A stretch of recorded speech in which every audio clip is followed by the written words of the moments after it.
with Kenneth Johnson of Jaguar Wisdom, Inspiration Gal here, and I've got the burning question that all of us gringos in the Western world want to know.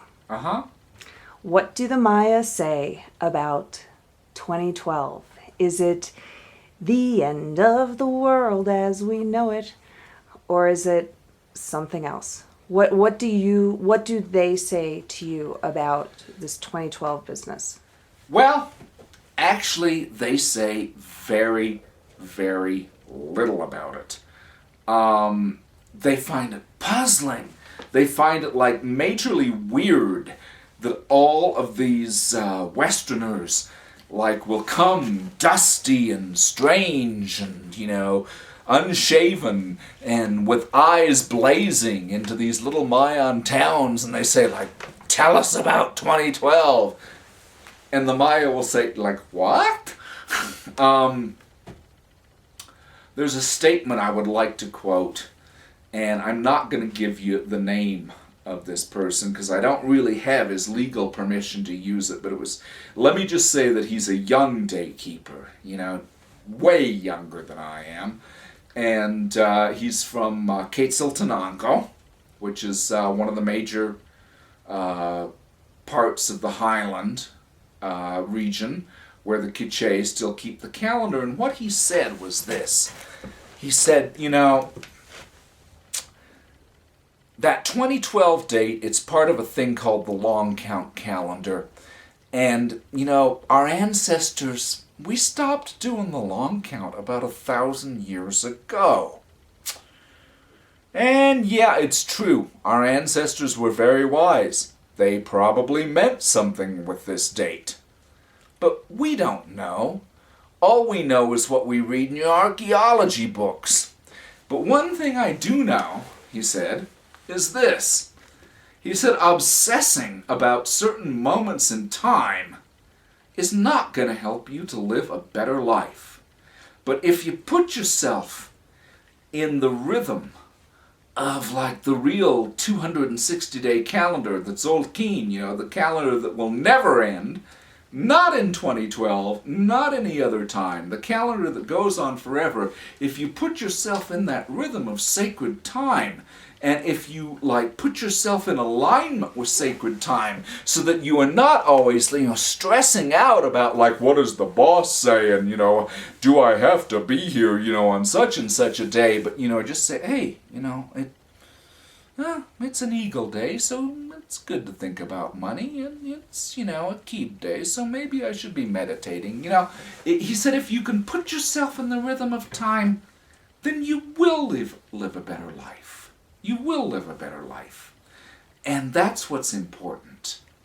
I personally find it difficult to believe that the Maya ever had any idea about an end of time.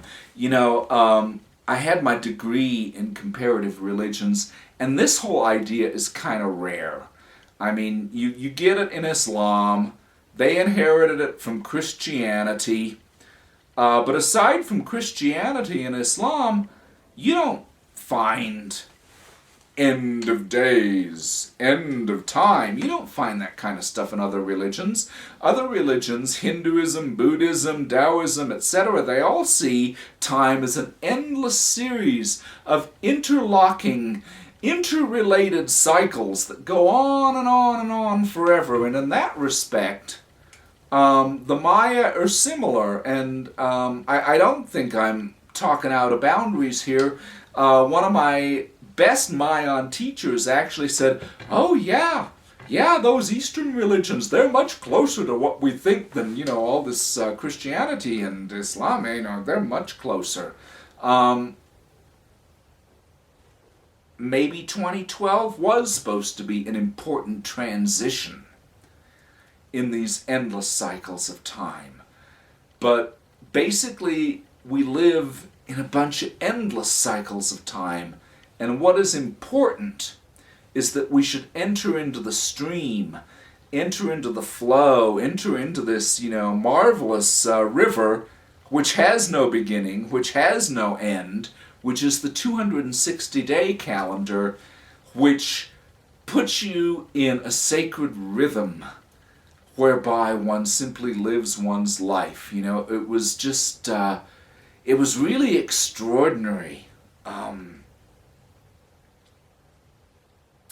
For example, Mayan people are really poor. I mean, they are among the poorest societies I've ever witnessed in this world. So when it comes an Eagle Day, Tzolkin, men, whatever you want to call it, which is about money, you can find almost everybody up there on top of the sacred hill praying for money, because that's what they really need. You know, so they're in the rhythm of their time. They're in the rhythm, you know, it's like, okay, today is the day that is about prosperity. We all need it. We will all be there. On the other hand, there's other days, I would say any day that's numbered 9, any day which is called, oh gosh, I guess I should speak Yucatec, a how, or in Quiche we say ahpu. And, you know, like I used to live right next to the graveyard in Momostenango, and you go out, and even if you've forgotten about the days, it's like you go out in the morning to, you know, get water from the public well or something, and you see all these smokestacks coming up from the graveyard, and you say, oh, must be a 9 day. Must be an Ahpu day, because these days are for the ancestors. And they're in the rhythm of sacred time. They're out there every single day, you know, because they know that this is a day when they need to make their reconnection with the past, when they know that they need to, like, you know, pay some kind of allegiance to who they are, their karmic stream, their ancestral stream, you know, so they're out there doing it, and they have a good spirit about it. Like in our society, for example, somebody in the family dies, maybe, what would we do? Well, first we'd get all the money we could, and then we would write them a 12-step letter explaining why we no longer wanted to mention their name because they were such jerks. But in Mayan society, every time an Ahpu day comes around, every time a 9 day comes around, they will go out there and they will light a fire for you and they will honor your spirit. And that's what I mean when I talk about, you know, living in the rhythm of sacred time. That's what I mean when I say that, you know, obsessing about a particular date, a particular transition, you know, be it 2012 or 4772, which is another date they carved. You know, when you talk about any of this stuff, that young daykeeper from Tzolkin, he was right. This doesn't help you be a better person, but these practices they do, you know, asking the divine forces of the universe for abundance and prosperity when the rhythm of time is part of abundance and prosperity. Honoring your ancestors, whoever they may have been, you know, carny barkers, drunks, or whatever, you know, when it is a 9 day or an Ahpu day, and it's time to just pay respect, you know, to the people, the ones that you came from. This is the part of it that actually brings you into the rhythm of sacred time and helps you lead a better life. So Kenneth, going on that same rhythm of what you're talking about, there's more and more people in the world now who are trying to become better people, as you say. Mm-hmm. So we also live in a society where many of us work 9 to 5. We live in the world that we do live in. Most of the people that see my videos are either in America, Canada, mm-hmm. New Zealand. It's kind of the quote-unquote Western type world. How can we use the sacred calendar? Okay.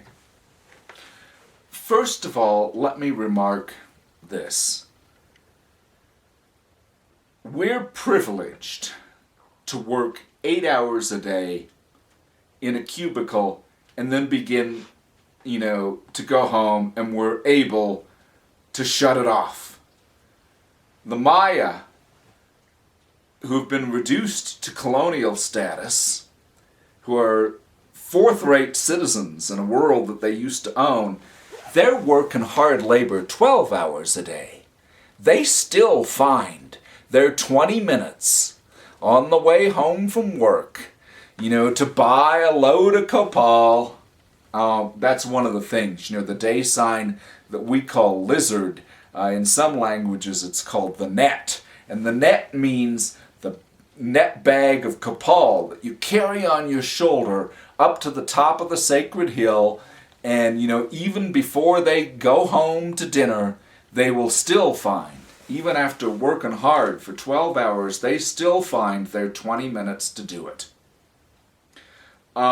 So, in a way, because we are the privileged folks that we are, we can build an altar like the one I have over here, and we can take a good 45 minutes, or so every evening if we want to meditate and talk to the divine and light some candles and light some incense.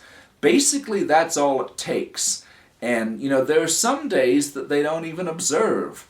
There are days that just go by that are, considered to be ordinary days, everyday days, days that are just for keeping on, and working and whatever. Maybe they will take time off from their family. Maybe they will take time off from dinner if it's a particularly sacred 8-day or one of those, magical 13 days, of which there are four different days. Usually they don't like the 13s. The 13s are considered too intense, too forceful.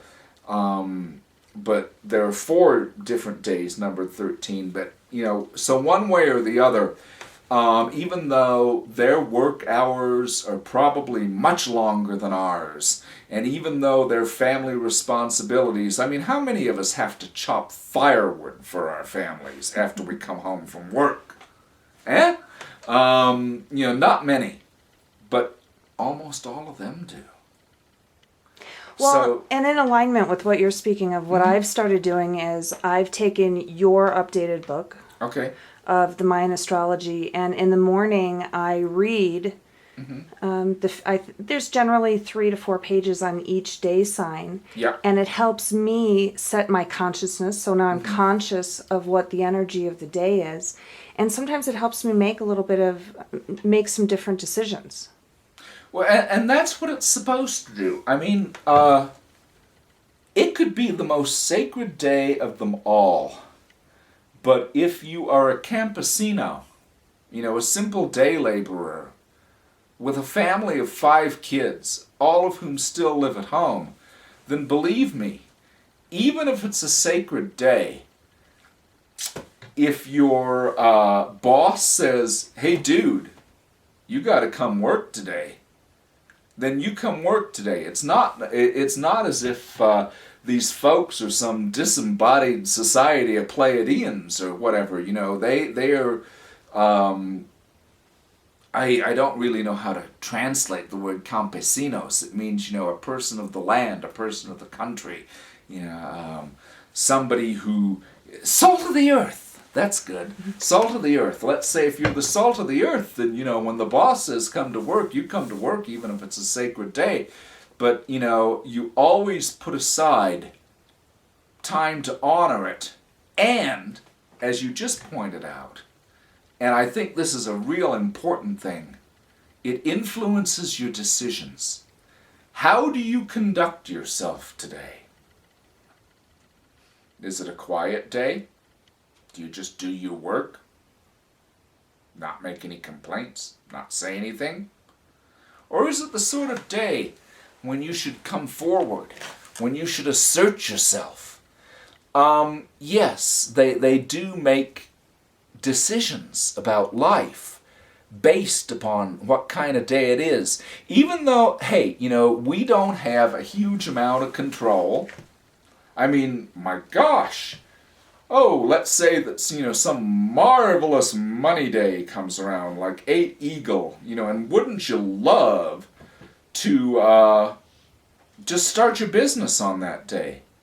But oh my goodness, it's a bank holiday, so you can't do anything.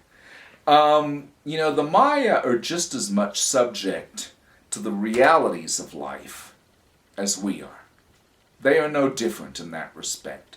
If anything, we are much more free to make our own decisions, to place ourselves in the rhythm, of this sacred time than they are. So it's just a question of really, having dedication, having spirit, having the right frame of mind about really wanting to be part of this rhythm. Because we all have enough freedom of choice to go there if we want to. Well, and isn't that interesting, because aren't we really in the rhythm, rather whether we know it or not? So the rhythm is going on whether we're cognizant or conscious of it or not. So our free choice, free will, we can either ignore the ship that's rocking below us, or we can get into the rhythm of the ship that's rocking below us. And a way to get into the rhythm of the ship that's rocking is the sacred calendar. Yeah, when I lived in Hawaii, we used to go out swimming in the ocean every morning. Everybody does it there. It's just, local custom. You go out and, there's a couple of ways to do it. You can swim with the current, right? And then, you'll get some nice exercise and you'll flow with the water and it'll be nice and you'll be going the same way that the turtles are going. You'll be going the same way that the dolphins are going. Or you can try to turn the other way and you can go backwards against the current. We all have the opportunity, in terms of the sacred calendar, we all have the opportunity to swim with the current. Right? So in that sense, we are, as you say, we are in the current, we're in the rhythm of sacred time all the time. But it is a conscious decision as to whether we want to swim with it or swim against it.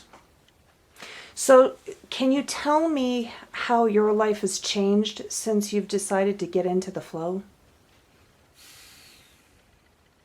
And this is not a 2-hour documentary. No, yeah. Although hopefully we'll be able to come back. Which is why I am sighing here, because I'm trying to think of how to resolve it, without telling, all these different stories about, how we used to, put tump lines around our head and we would climb up the sides of the mountain to mulch the cornfields because it was a Lamont day, which is an agricultural day, But how has your personal life changed? To the degree that I can do it. And I'm like anybody else, if the bank manager says, well, it's not going to happen till Friday, then, I'm in the same situation as anybody else in this world, as we all are. I can't do it till Friday. But to the degree that I can make decisions, like if I was going to say,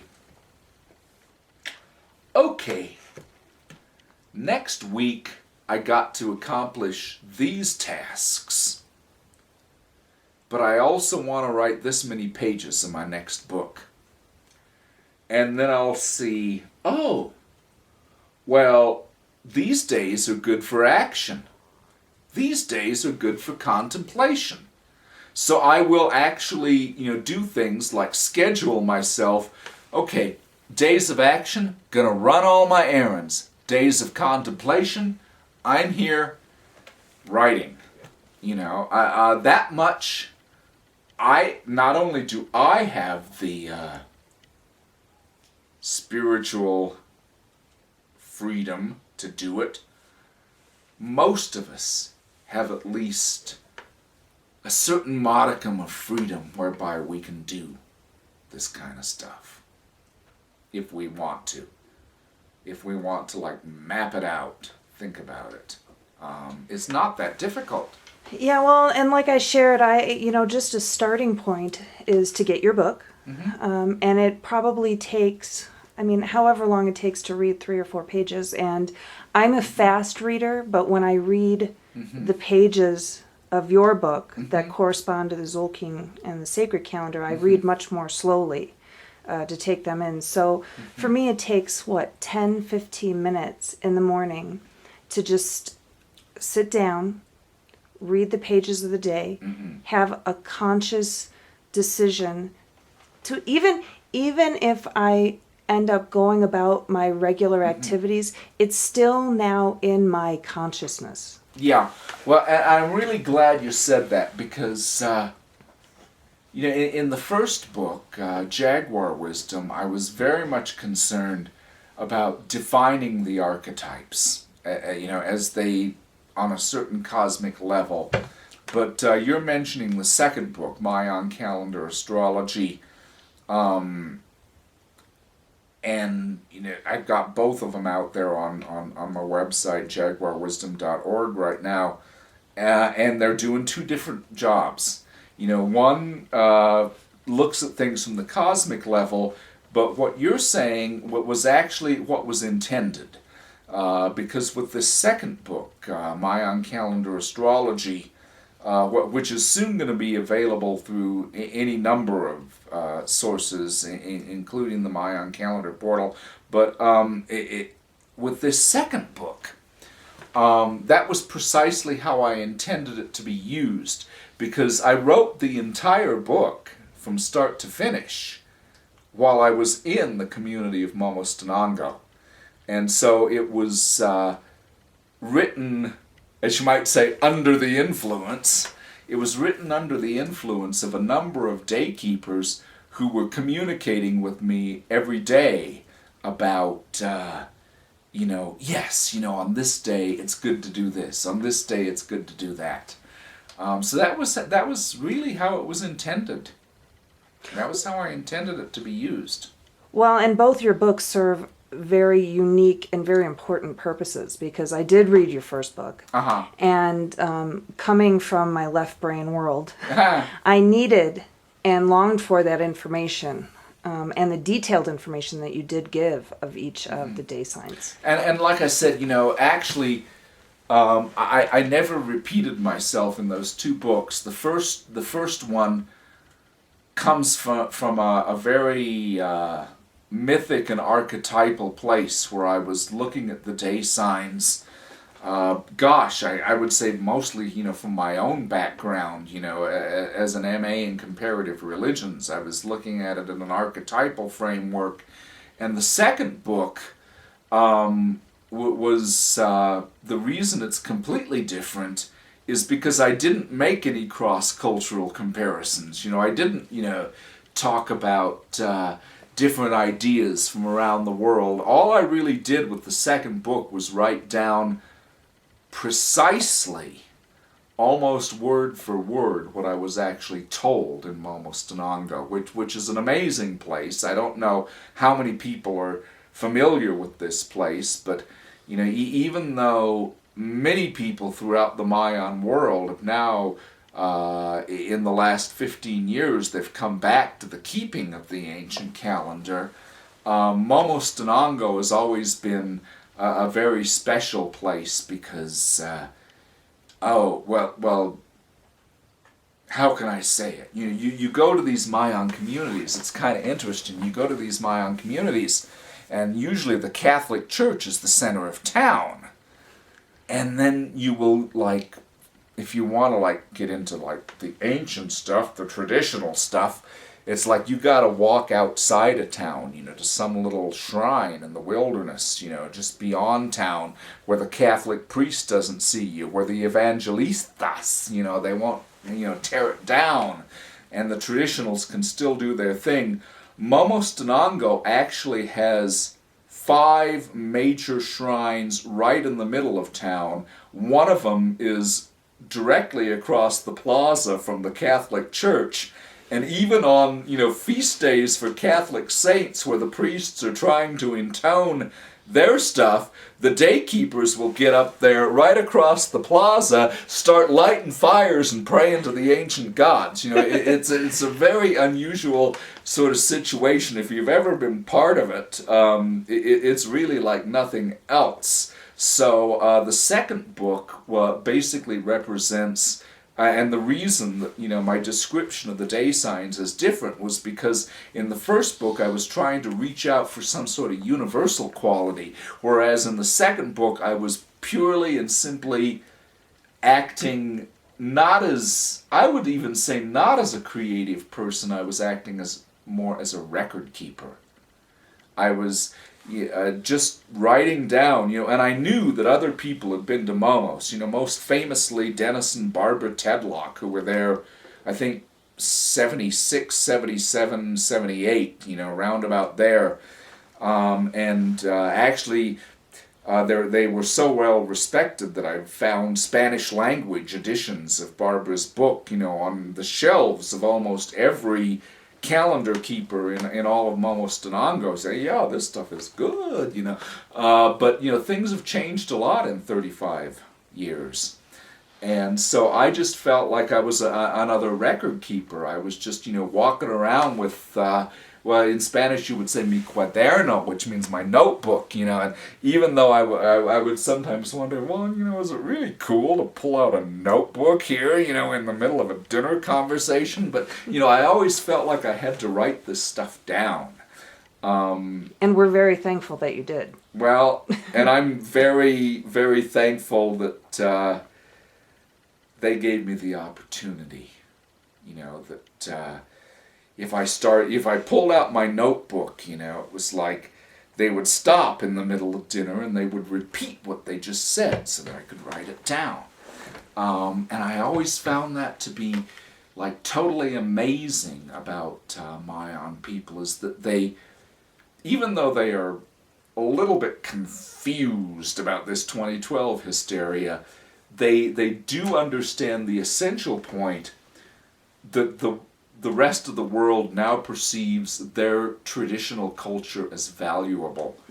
And since in the past 15 years they are really coming back into their own culture and they perceive it as valuable, they're just kind of thrilled to be able to share it, which was great.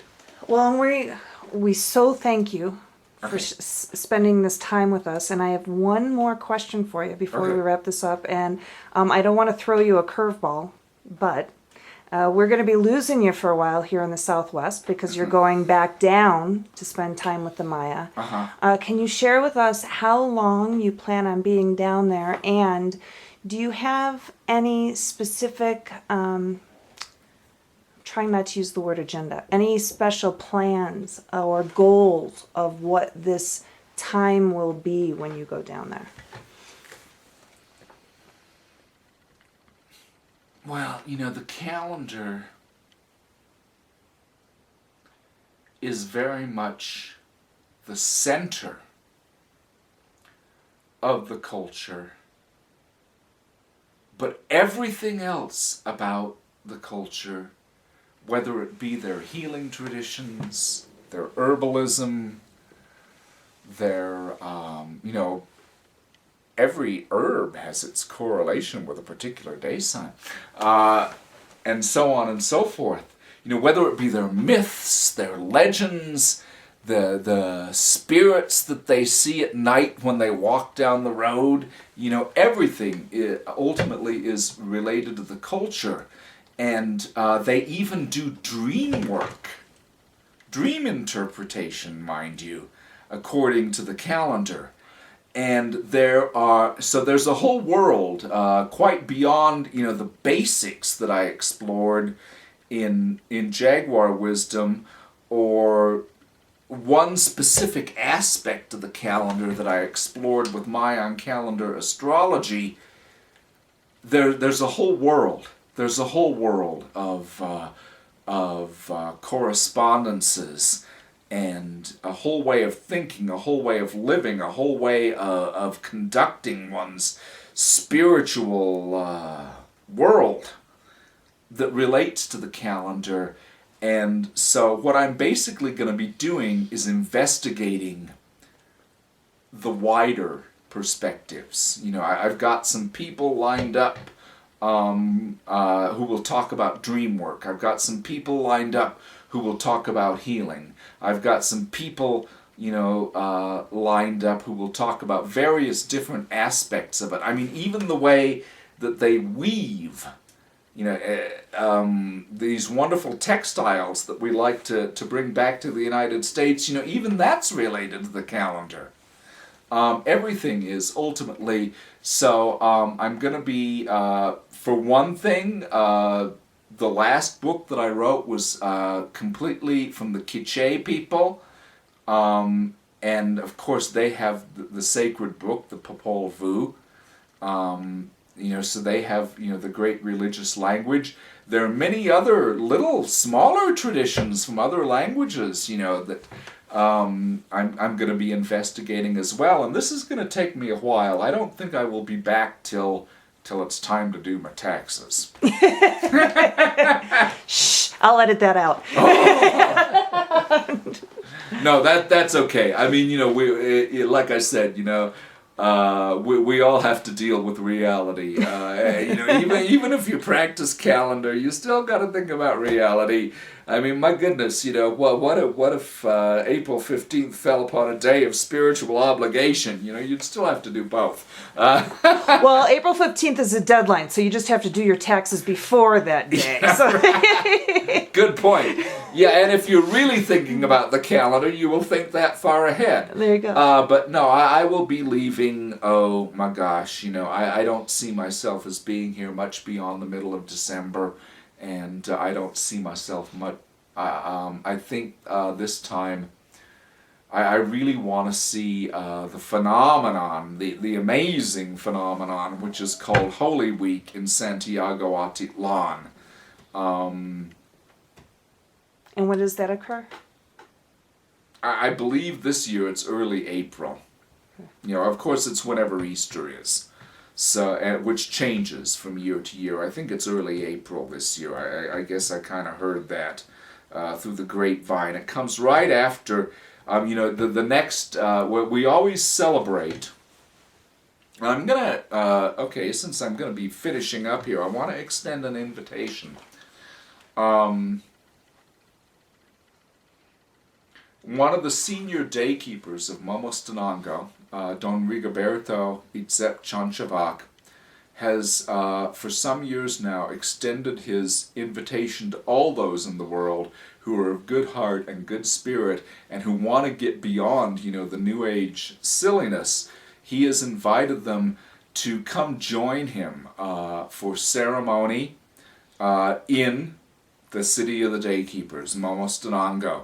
The next recurrence of, they do it on the day, I guess if you were speaking English, you'd say 8 monkey. If you're speaking Yucatec, you'd say 8 chuen. We always say 8 bots. Bots can either mean a howler monkey. If you say it, they love wordplay, the Maya, so it's bots. That's a howler monkey. But if you just say bots, it means a thread.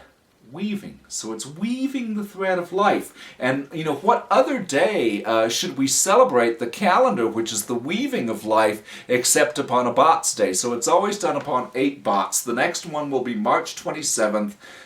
There will be the event called Expo Maya. I will be in charge, as usual, of helping Westerners to become oriented to the very different environment of Momostenango. I will also help set up the exhibition, displays, and so on and so forth, which I have done for several years now. But no, we really do invite everyone, who really cares and wants to see the real thing to come down and join us in the city of the Daykeepers and celebrate. We call it Mayan Calendar New Year, and yeah, the little kids go around and they sell, all these really cute wall calendars, and the little kids are really cute too. So I will stay at least, for March 27th, 8 Bots, and then I hope to go down to Santiago Atitlan which is a village which was made famous in the books of Martin Prechtel. It's a very magical, traditional place where, well, let's just say that it isn't exactly like Easter being celebrated anywhere else. So yes, I will be gone from December until April, but I invite all of you to join us. And Kenneth, are you going to have more information on how we can join you on your website, or? Yes, this will be published in a number of places. The statement of intent is being prepared right now. It will be widely disseminated over the internet on all the usual sites. It will be disseminated on my site. It will be disseminated on Mayan Calendar Portal, Mayan Magics, probably several others. InspirationGal.com, that's mine. Very good, yes. I'll make sure that you get it. We are going to supply information as to when it will be, where it will be, and then contact numbers for people like a couple of my friends and myself, for those who are serious enough to want to know, where should I stay, where is it safe to eat, what is the protocol. Anybody can come to us, if they say, well, my gosh, how far away should I stand if I see a ceremony? Am I allowed to approach? What should I say? What should I do? Where we actually give you help on all of that. So, yes, on all of these websites, we're going to provide that information. Well, fantastic. And Kenneth, first of all, I am now setting an intention that I want to be there on 8 Pots. So March 27th, which happens to be right before my birthday, which is April Fool's. So like my son. Oh, really? Yeah. How ironic is that? That's amazing. So hopefully... Except in his year, it was a different day sign, yeah. Yeah, right. And thank you so very much for sharing this information. I look forward. Hopefully we can even connect before you go down there in December and get more information out. But thank you. And we look, please, and everyone on here, make sure you go to jaguarwisdom.org for more information. Okay, thank you much. Okay, and as we would say, to say good night, as we would say buenas noches in Spanish, shock ob. I don't know if I can say that. Say that again. It took me about 2 months. Do that one more time. Shock is just kind of like a greeting thing, but ob, pronounced the back of the throat. See, even I can't do it all the time. Ob. It's the same as in the word akbal, which means night. Yep. Right? Yep. Akbal means night? Yep. Okay, and that's Yucatec, but if you were speaking Quiche, you would say akab, and they say akabal instead of akbal. Akabal. So shok akab simply means buenas noches, and so shok akab